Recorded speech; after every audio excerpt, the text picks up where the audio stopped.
All right. Good afternoon, everyone, and welcome to Talk on Race. Today, we are doing an important topic. We're going to be discussing gerrymandering. And before we get started, of course, we would like to start out with our land acknowledgement. The YWCA Lower Cape Fear serves the people located within the Lower Cape Fear region. This land once thrived with life from indigenous peoples, known today as the Cape Fear Indians and the Wakamasuan tribe. Indian people, excuse me, living in established settlements along the Cape Fear River, Lake Waccamaw, along with many other established sites in the region. We need to protect and honor the history of these places. Indigenous people are not relics of the past. They are still here, continuing to demonstrate their talents and gifts amidst a backdrop of ongoing colonialism and oppression. They are worth celebrating. We hope our land acknowledgement statement will inspire others to stand with us in solidarity with Native nations. Today, I would like to introduce Ms. Gail. Ms. Gail is with the League of Women Voters of the Lower Cape Fear area, and she has been with this organization for over 9 years. And throughout those 9 years, she has been studying gerrymandering.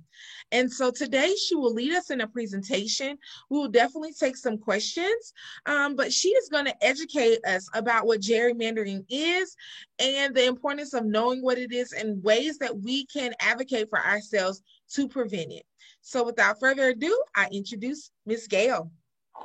Thank you very much, Janika. And thank you for everybody listening in, and thank you for having me. I thought I would start a little bit because I'm going to have a PowerPoint presentation which doesn't get into the fundamentals of redistricting, so I thought I would explain a little bit first for those who may not be familiar with it. Every 10 years, the census comes out. And this census was done last year, and as you can imagine, there are problems that they encountered because of COVID. And they also encountered problems because the former administration was doing things that were going to make it so that if you weren't a citizen, they were trying to make it so if you weren't a citizen, you couldn't be counted in the census, and that was taken to court. So everything's kind of coming out late. The census materials, the data that will be used, usually come out in April, and they're not going to come out until September 30th. And once the census data comes out, that's how all of our services are divided up. The money is divided up at the national level, at the state level, and at the local level for how services are rendered to us depending upon population. But also, they divide up the state into districts for voting. And they can do a lot with how they draw those districts, and that's our state legislature is the ones that draw the districts to make it so that some of our votes don't count it as fully as they should. It's not a one person, one vote kind of thing. And that's what gerrymandering is all about. And gerrymandering's not new. My husband's just been reading about the Constitution and all the troubles of getting the Constitution passed, and the very first election was gerrymandered.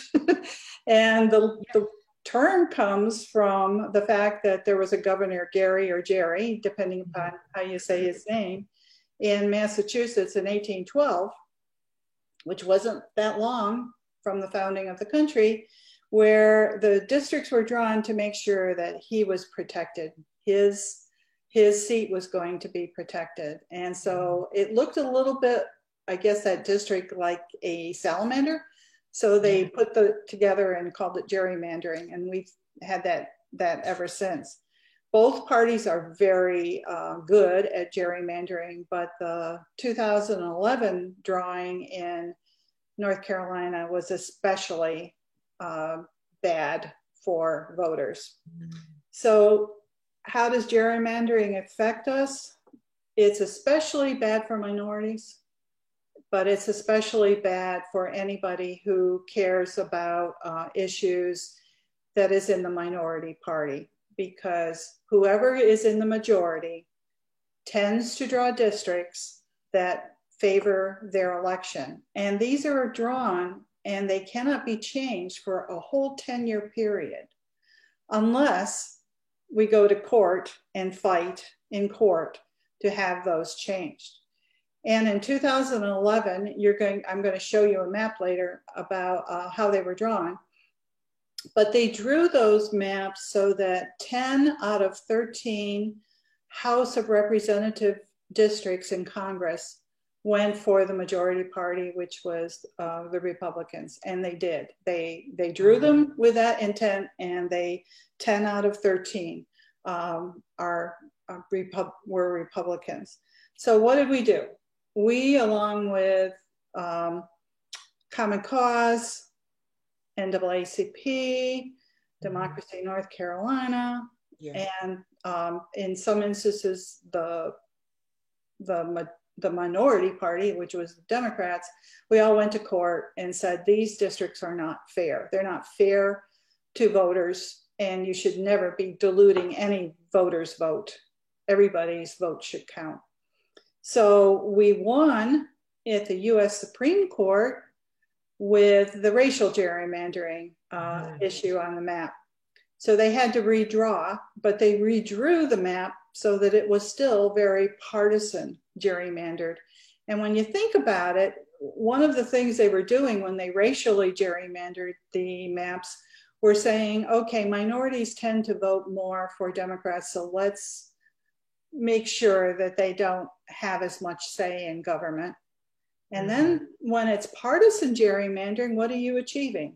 Basically the same thing. It's got racial overtones too. So for us, we are still fighting to get this undone and changed. And there are around, I believe, 27 states that have commissions now that draw the maps instead of the legislators. Okay. So if you would, I want to show this little video first that talks about how gerrymandering works. And if you could show that, Janika, that would be great. Right. Everybody give me 1 second and I will get this video started. This comes from the Pennsylvania documentary on In the Street, and it's really good at showing it, the gerrymandering that was going on in Pennsylvania. But this is just a clip that shows how gerrymandering works.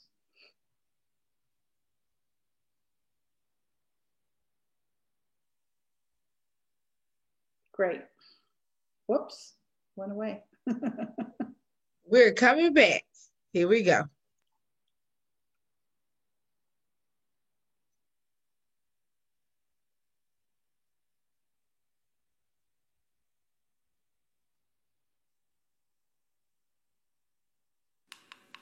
Partisan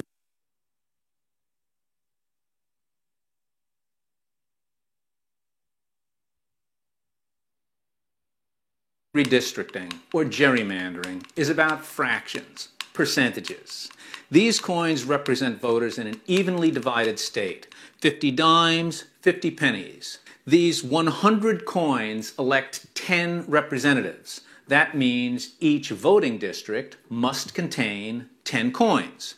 Now, real people don't live in neat rows, so let's mix them up.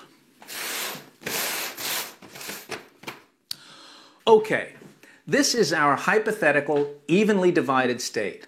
Let's see what happens if the dimes draw the maps, 10 coins in each district. For the dimes, first thing we do is pack the pennies, give them 2 safe districts, but pack them solid. The remaining 8 districts are won by the dimes, by smaller but still comfortable margins. The dimes win 8 districts and the pennies win 2. The dimes overwhelmingly control the legislature. Of course, if the pennies drew the district lines, the opposite would be true. Let's rig it for the pennies. For the pennies, we follow the same pack and crack strategy. Pack the dimes into 2 safe districts and crack the remaining 8 districts to win by the same margin, 8-2. Well, now that we've destroyed democracy, let's consider what this map would look like if the districts were drawn for compactness and keeping communities of interest together. You get evenly divided districts in an evenly divided state. Some go heavily dime, some go penny, but that's to be expected. People live where they live, and that is what democracy is about. It's not about party bosses rigging election districts so they can fix the election results.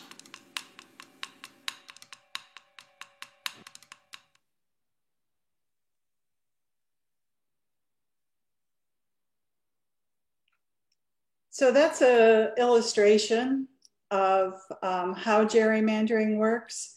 And in 2011, they got a consultant in with a fantastically great, for them, computer program that it did it down to almost a household. And in some instances, in Greensboro, one of the campuses was cut in half. So half the students would have to go vote in one precinct and the others would go and vote in another precinct, diluting their vote, basically diluting their vote. Obviously, they're a community of interest. They're all students at the same university, and it would make sense to keep them together and voting together, but that's not what they did. So, Janika, if you would give the first slide, please. All righty.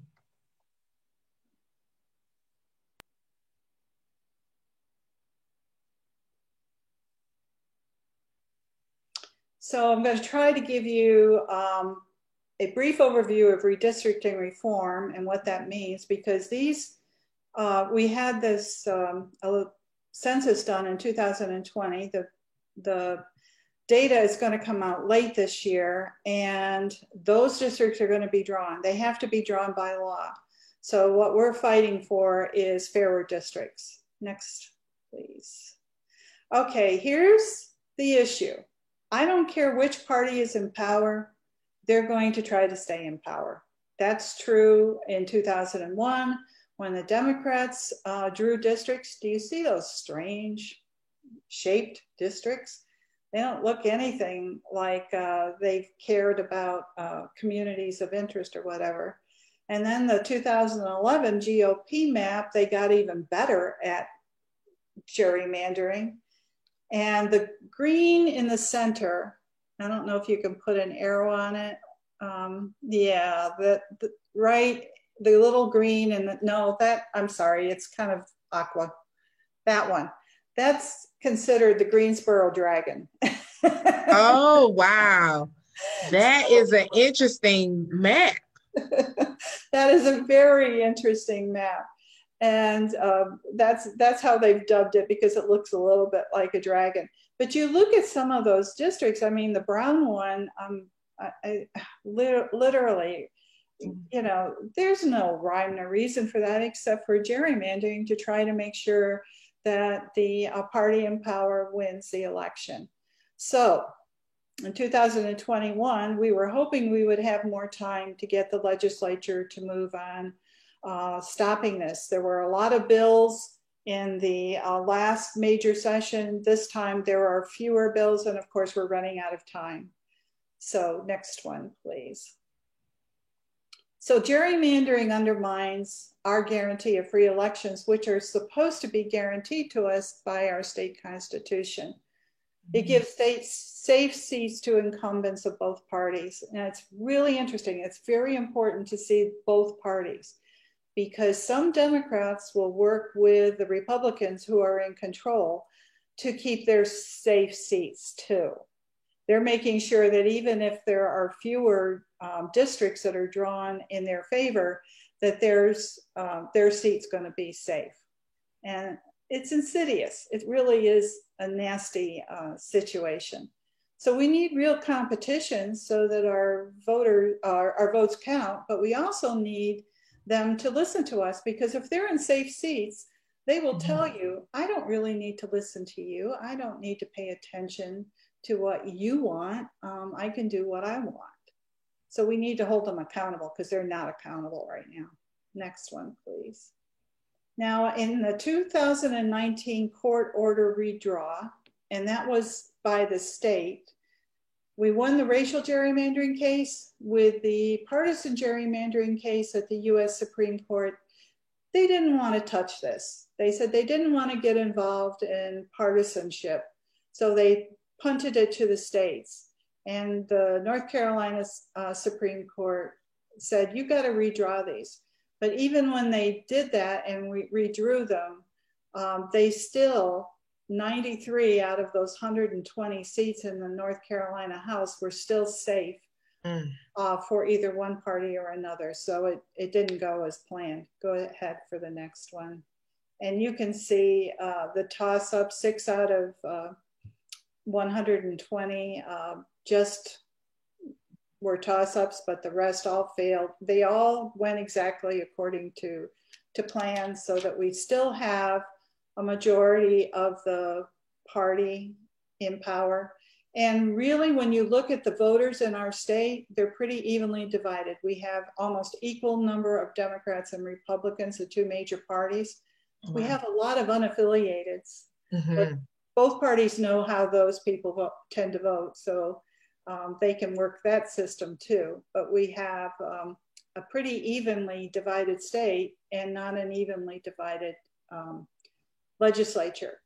However, they did lose, because they were redrawn, they did lose their supermajority. So if there's something that Governor Cooper, as a Democrat, can veto, it's more likely to hold than it was when they had a supermajority. Go ahead. So really with redistricting, we need to know who draws the maps, who approves the maps, and then how are those maps drawn. Those are the 3 main things for redistricting that we look at. Go ahead. And you can have in a state legislative leaders drawing the map, or you could have some kind of a commission. A citizens commission would be terrific, but that's your alternatives, is some sort of commission drawing the maps and the legislative leaders leading it to them. However, who approves the maps, it could be the legislative leaders. That you could have a citizens commission and the legislative leaders said, well, we'll decide whether it's a good map or not after they get through. And they draw maps for 3 elections. They draw maps for the US House of Representatives in Congress, and they draw it for the Senate, or the State House here in North Carolina, and the State Senate in North Carolina. So they draw 3 maps that are of high importance to us. And how the maps are drawn, we need a process, we hope, that's transparent and citizens have a chance to have input and see them. This year, they're going to draw them so late, I doubt we're going to have much say. And in previous years, they made it look like it was transparent, but it truly wasn't a transparent process. And then they look at criteria, or should look at criteria. You know, are they compact and contiguous instead of those strange shapes? Are they keeping communities whole? Are they keeping counties whole where they can, precincts whole where they can, groups of similar interests whole where they can, and they don't use political data, and they comply with the Voting Rights Act. Of course, the Voting Rights Act, as you probably all know, has been damaged over time. Next one. So how does it work here? Well, the legislative leaders draw the maps and the legislative leaders approve the map. So now it's really, when you think about it, they're drawing maps and approving maps that result in their own elections. That is crazy. And so you start thinking, why wouldn't that be a major conflict of interest, and why does this continue? Well, it continues because of the power structure, and it's been wrong for a very long time. And when it comes to how the maps are drawn, the only thing the U.S. Constitution, or North Carolina Constitution requires is that they try to keep counties whole. But beyond that, there's not a lot of requirements for criteria. And so we want to make sure that the criteria is better so that we get better districts drawn.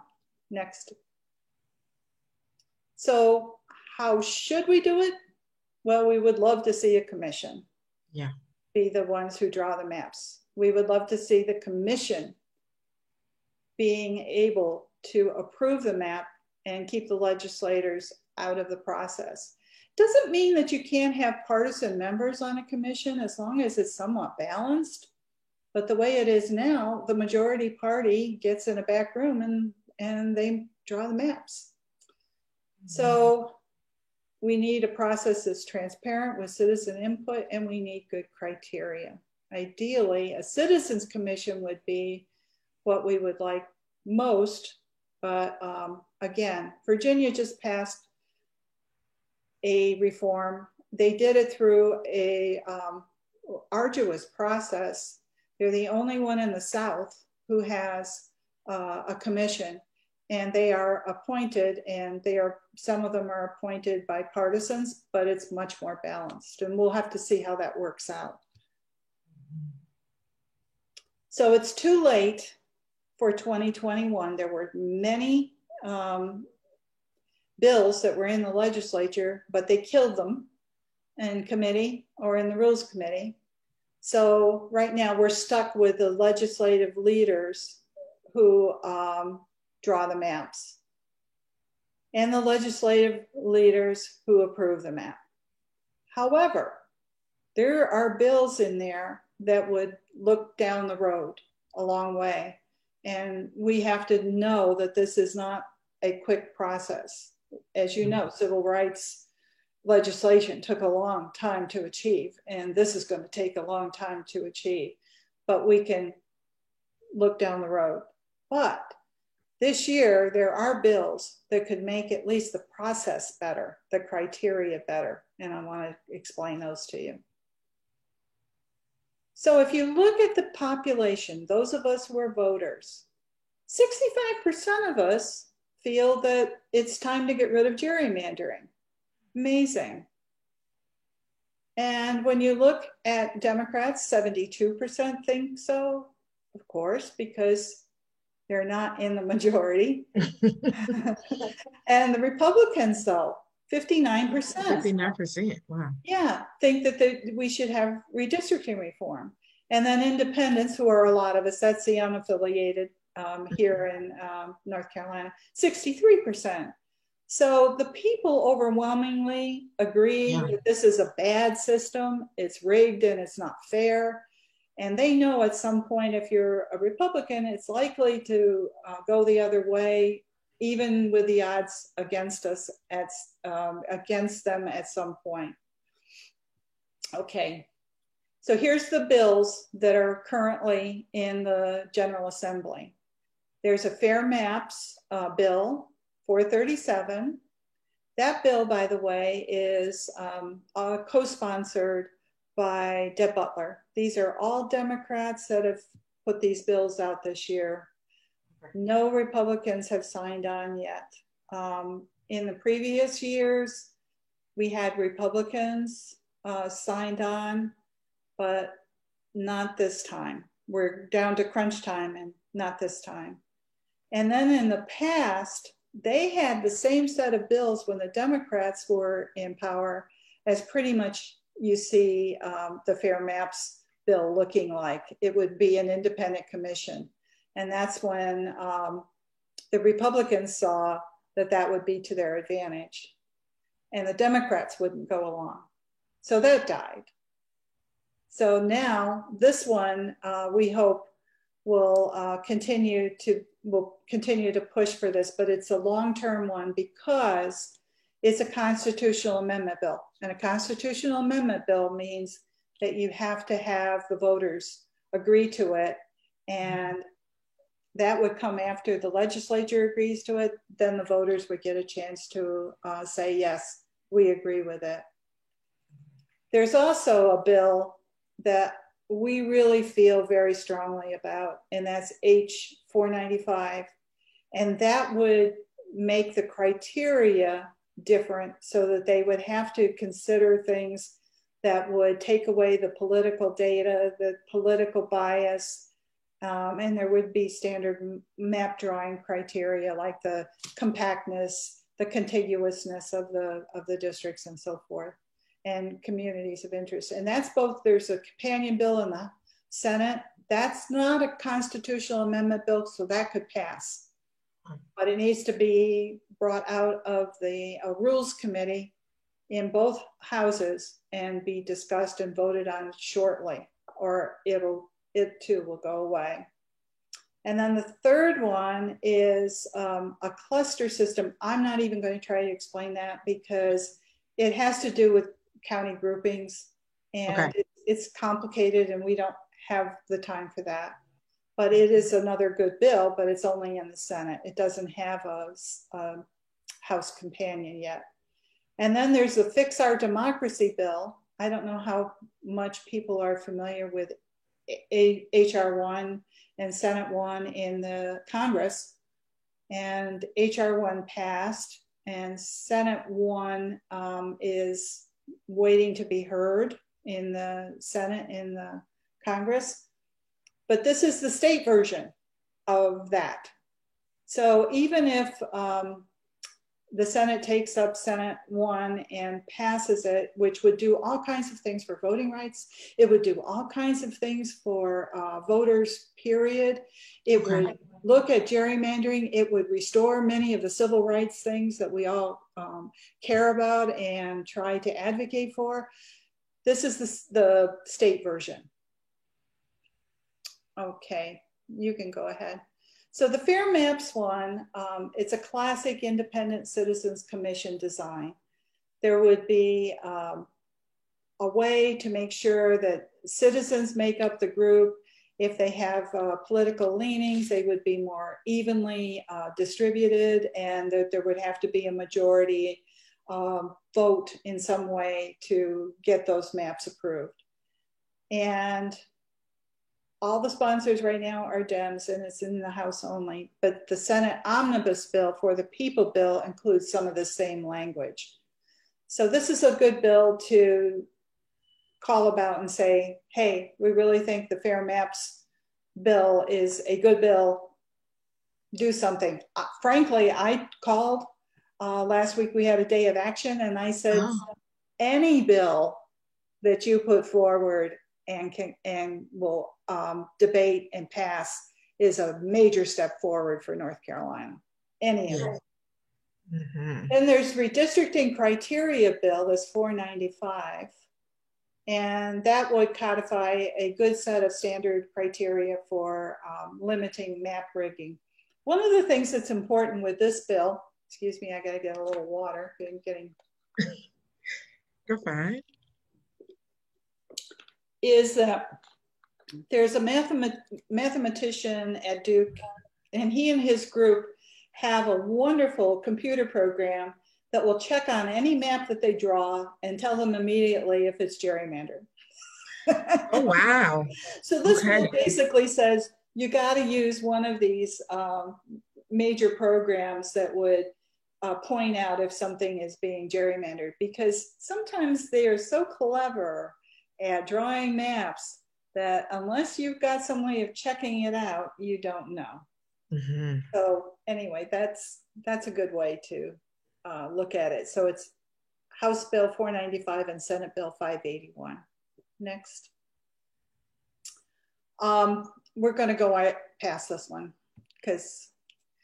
so for Fix Our Democracy bill, which is like, as I said, in the Congress, HR, House of Representatives 1 and Senate 1. This is our state version, and it includes redistricting reform. It does a lot. That's probably why it will not go very far, but it does a lot. It redistricts, it reforms redistricting. It means a nonpartisan elections for Supreme Court justices and for Court of Appeals, because right now they run by party. And to me, I find that unsettling. It extends the waiting period for former legislators to become lobbyists after they leave the legislature. That also is really, really a bad thing. Online automatic voter registration, wouldn't that be nice to have that? Absolutely. Yeah, absolutely. Increasing notice of all legislative meetings and live streaming so that people can see what they're doing. Now, quite a bit is live streamed. You go on to the General Assembly site and you can watch them in action, and maybe not watch them in much action, but you can try. And we need more voting places on campuses. They often will keep those to a minimum. And we need to encourage our youth to have their voices heard and vote. And it would prohibit some of the purging that goes on for the voter rolls, change campaign finance laws. You can see it's got a lot going on here. And we'll go ahead to the next one. This is a big bill. So the bottom line, as the league sees it, is that these are good bills, all of them. We won't get everything we want, but we might get a more open process with some stronger rules, especially with the criteria bill. Mm-hmm. But that can only happen if they're taken up and heard in the redistricting committees and potentially amended, and then receive a vote on the floor. And time is running out because May 13th is the day when they're going to kind of put a stop to any major debate on bills. And they're not going to be, they can choose to cross them over into their short session later. The legislature meets, they have a long session, then they have a short session. And bills that are in the long session will stop basically being considered after May 13th, unless they're a constitutional amendment bill. Then they've got a second life. However, our legislature has been known to do almost every kind of thing possible. Yeah. So, you know, who knows? Maybe they could come up with some way of doing it. So I'm urging everybody I can to call their legislators and do it like right away, because they haven't got a lot of time to change this. They work for us and they need to remember that. But when you call them, always be respectful. You'll get more that way. I've learned the hard way in some instances to be more respectful as an advocate, but they do need to be reminded. They're supposed to be representing us. However, they've been picking their voters as opposed to the voters picking them. And that has to stop. If you call, you're more likely to get a legislative assistant. Most of these assistants are really pretty good. You can ask for the legislator. I will tell you at this time of year, you're not going to get a legislator. They're so strapped right now for time that the budget especially is taking up most of their time. So know what you want to say. If they've been sponsoring a bill or they've been positive about a bill, thank them. And remember, you're building a relationship for the long term. And I have seen some turnaround in the attitude, especially of some of the legislatures, by just being respectful. And slowly but surely, we're chipping away at this. So next. So 3 options. If you happen to be calling Deb Butler, which would be nice if she's your representative, say thanks, Deb, for supporting redistricting reform. She can use that call too and say, I've heard from so many of my constituents and they really want reform. It's not a wasted call because she's supportive. It's a good call. And then I really would encourage you to, if you're willing to, is call the leadership or the committee members, the redistricting committee members. Now the leader in the Senate is Phil Berger, and the leader in the House is Tim Moore.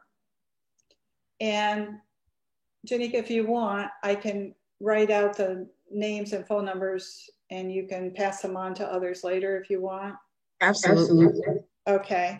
So those are the two. They can make it come out of committee. They have the power to get it out of committee. And they're both, all of these bills are in Rules Committee. And if they hear enough, maybe they'll do something. The others are just our representatives. So, you know, call your two representatives, your House member and your Senate member. I called them all and I said, on behalf of the League of Women Voters of Lower here, because I have that, I'm allowed to do that on behalf of the, and there's 132 of us, so we're not a small little group. And we need to press them to act. Know what you want to say. Okay, you can go ahead. It's all right. Know what you want to say and practice it a couple of times. But it's really important. If you do these, the script on a phone call, just make it sound like it's not something you're reading, if you know what I mean. Yeah. The point is to make it as personal as you can so that they connect with you. And what legislators will tell you, if you do these mass emails where everybody's just kind of signing on, you know, okay, no, they don't pay any attention to those. They hate mass mailings and mass emails. They don't bother with them. Phone calls they will record, emails they will record, but make it personal. Write each one a little note of your own. Okay. So now okay, postcarding works pretty well too. You can send postcards. Again, we're running out of time. I go with the phone calls because we're running out of time. Okay. So now we'll see if we have some questions from the group. All right. Well, one, thank you so much for this important discussion and for all of this information. I think when we think about gerrymandering, one of the things that my attention is drawn to is that when people say, you know, I don't know if my vote really matters. Does my vote count? And I think when we look at the video that was shown earlier with the dimes and the pennies, it is very easy to see why people feel that their vote doesn't matter. Exactly. And I don't think that the average person really understands what maps are and how maps are used to kind of used against the people in many aspects. And I would like to say that the YWCA is nonpartisan. We do not endorse or support one candidate over the other or one party over the other. But the one thing that I think that gerrymandering is important is because it's not about what party. It's not about getting one particular party in control. It's not about, you know, increasing the votes of Democrats and decreasing the votes of Republicans. It's about evening the playing field so that all votes matter, no matter what district that they're in, that your vote does count. So I thought that was also important to say. One of my questions is, how do we get a citizens commission? You know, the states where they have citizens commissions tend to be ones where there's an ability of the public to have a citizens initiative or a referendum. And North Carolina Constitution doesn't allow for that. So we are behind the 8 ball to start with. So I think the best that we can probably look toward is a commission that might be mixed, where the legislature takes a certain number on a commission. Usually commissions are around 11 people, 9, 11 people, usually an odd number. And the legislature leaders, there's two in each house, minority and majority leaders. They would maybe appoint like 2 members of a commission. that's what they're doing, for instance, in I think Virginia is how that's working. And then the other commissioners come from a pool, a citizens pool, which is in the case of Virginia, I believe it's the judges, the judicial system helps manage that pool. So. Okay. And the reason that I asked that question is because I know we've done a talk about police reform and about certain people are for defunding the police, some people are for police reform, some people are for a citizens commission. And so I think it's very interesting in this moment where we're calling on reformation for more equity to be seen and to be involved, that it's not just for the police, but we're asking for there to be equity in our voting process, which also calls on the fact that there are a lot of things that need to be reformed. And like in your chart where you were showing 65% of, Democrats, they want there to be some type of reform. They want it to be some type of equity in the redistricting. And then even for independent people who are affiliated with independent party, it was like 63%. And so I think that the one thing that I hope people are paying attention to is that people are speaking out and people want fair and equal. And sometimes it's not even about the outcome, but it's about how we are getting to these outcomes that are really the problem. So I felt like that's a good point. Could I mention something too on that? It's so important too, if you care about education, if you care about healthcare, if you care about any of those things, you're not going to achieve that until you get representatives that are more accountable to you. Absolutely. And so having the districts being split so that it's more even, at least, you're just not going to get any kind of reform legislation through that is meaningful to us as voters and as citizens. Exactly.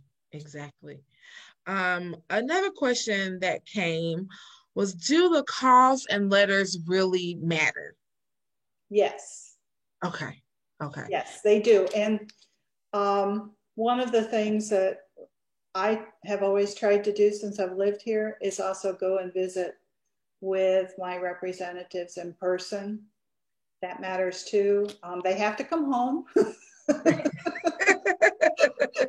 have to face the voters. So when you can, get to know them and let them get to know you. Now, one of the things that was interesting is sometimes I would go, we're nonpartisan too, but sometimes I would go and visit with a particular group of legislators here or there, and they'd say, your group is suing us. So that automatically put us on a strange footing. But we've been working around that, and we're showing that we're nonpartisan. We just want fairness in the system. Yes. And if it were the other way around, we would still want fairness in the system. Yeah. We want everybody's vote to count, and everybody should feel like their vote can count. And you're right. Oh, you're so right. This is why people are turned off. They don't feel that they're being listened to. Guess what? You know, the playing field is stacked against you. Yeah, and I think when we think about the new generation of voters, I do think it's important for college campuses to be open, community colleges to be open, for people to continue to register to vote when they turn 18, when they go to get that driver's license. I think, creating also equity and fairness of access, I think is another big part of this. And I think that's why we wanted to do this conversation, because oftentimes when we hear people say, oh, my one vote doesn't matter, or my vote doesn't matter, we want people to understand that their vote does matter. And I think it's important to understand how the maps are drawn so that we are also knowing how we are participating. And if we're silent and not contacting our legislators. And if we're silent and not speaking up about how we feel that the maps are unfair, then, you know, that in essence, we are being complicit in what's happening. Right. Not meaning to, but Not yeah. meaning to, yeah. But, you know, yeah. If, like you said, being silent is a response. It's not necessarily the response that we want, but it still gives a response. For me, being silent isn't an option. That's just the way I look at it. I can't afford to be silent. One of the things I would suggest to those who are listening in or watching is, remember, even if we don't get reform this year, the point is to at some point get reform. And our president, Dr. Turner, if you look at our website, League of Women Voters of the Lower Cape Fear, you just have to put in the initials LWVLCF,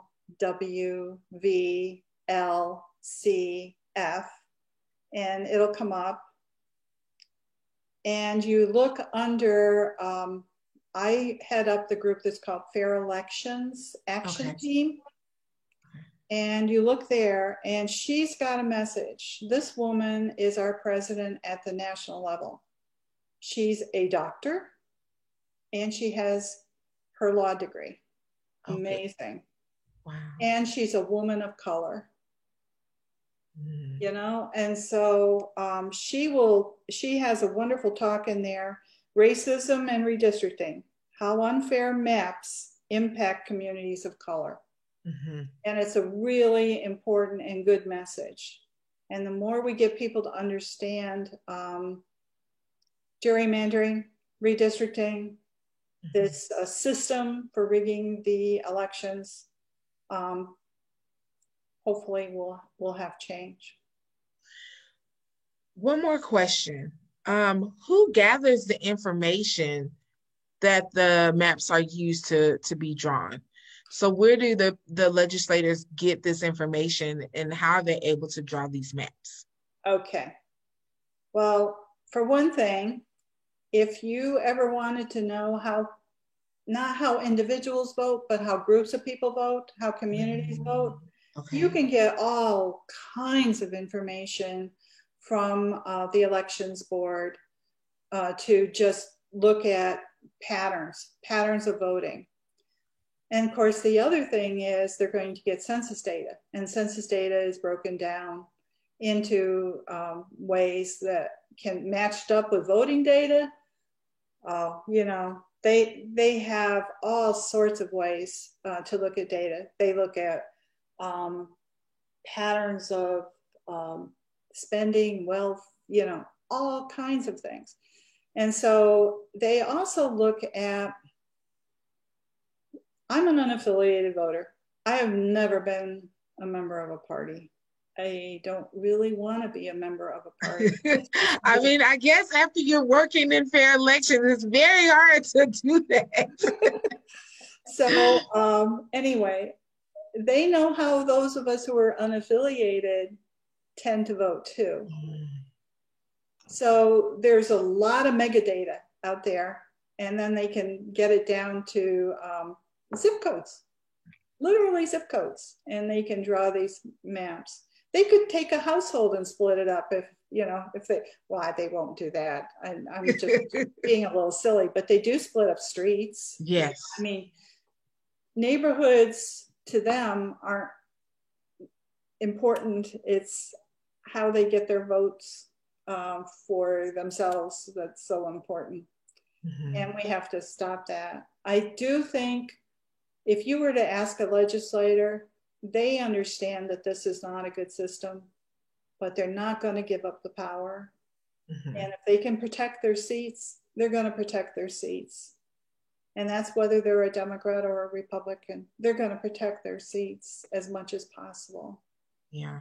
And I, you know, I definitely hear about the protection, but one of the other things that we do here at the YWCA is teach about diversity.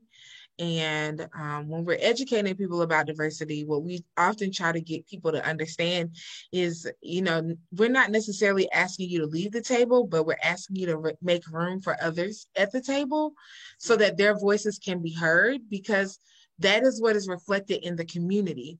And so when I'm looking at some of the policies that are passed, and when you're thinking about some of the decisions that are being made, does it reflect the majority of the community? And so as much as, I definitely empathize and understanding wanting to keep your job. I mean, most people want to keep their jobs, but if we need to make room for our community to be heard, I think that is more important than a particular person. So I'm hoping that our viewers and people who are watching are able to see and understand, and will call our legislators. Can you repeat their names again? Well, yes. For the leadership, the head of the Senate is Phil Berger. B-E-R-G-E-R, Phil Berger. And the head of the House is Tim Moore. And then let me make also another suggestion. Okay. Bill Rabin, who lives in Brunswick County, represents a lot of us in the Senate, is also in charge of the Rules Committee. Oh. And that's where those bills are. And that is what in the Senate. And then the Rules Committee in the House is headed up by Destin, D-E-S-T-I-N, Hall. So other than your direct legislators, those would be the 4 people I would call. We're the head of the rules and the head of the leadership for each of the houses, Senate and the House, and then your own legislators. And if you call your own legislators, it gives them more ammunition. As I said, the 29th, we did this, as many calls as we could make and get as many people to make calls to our legislators so that they'd have a little more ammunition to say, I heard. Okay.